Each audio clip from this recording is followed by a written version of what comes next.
नाशिक जिल्ह्यात पोहोचल्या ही पर्वतरांगांची वर्दळ बघून मन अगदी रमून गेलं होतं.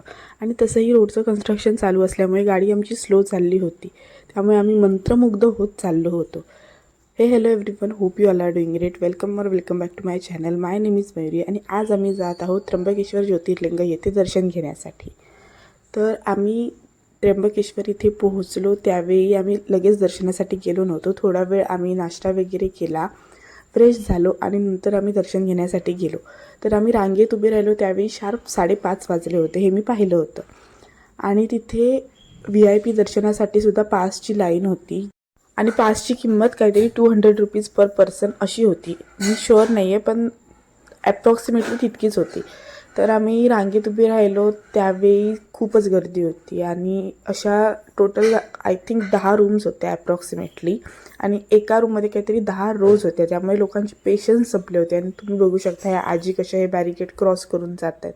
म्हणजे मी स्वतःला सुद्धा इमॅजिन करू शकत नाही असं हे क्रॉस करून जाणं. तर अशा आजी वगैरे हे क्रॉस करून जात होत्या, कारण रूम्स खूप होत्या आणि दर्शनाच्या रांगा खूप होत्या. त्यामुळे त्यांना वेळ वगैरे होत असेल, त्यामुळे त्यांनी मध्ये स्किप केलं असेल. पण आम्ही पूर्णपणे दर्शनासाठी ह्या रांगा केल्या. आणि ह्या 10 रूम्स होत्या, एका ह्याच्यात 15-20 रोज होत्या ॲप्रॉक्सिमेटली. त्यामुळे एकमेकांना एंटरटेन करत आम्ही चाललो होतो.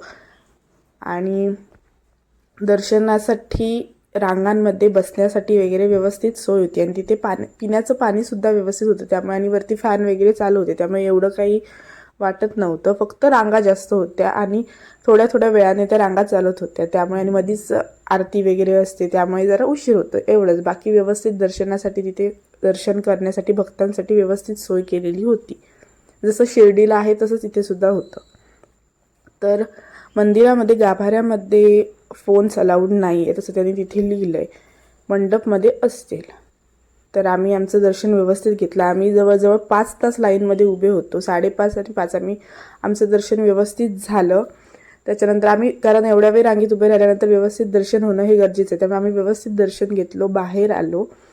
आणि त्यानंतर आम्ही तिथून आमच्या पुढच्या प्रवासाला सुरुवात केली. मंदिरामध्ये कामसुद्धा चालू होतं, तुम्ही बघू शकता. इथे हे बांबू वगैरे बांधले, त्यामुळे काम वगैरे चालू होतं. आणि आम्ही रात्रीचं आमचं व्यवस्थित दर्शन झालं, पण आम्ही संध्याकाळी पोहोचलो. दर्शन घेता घेता रात्र झाली, त्यामुळे जरा व्यवस्थित मंदिराचे शॉट आले नव्हते, सगळीकडे अशा लाईट्स सुरू असल्यामुळे.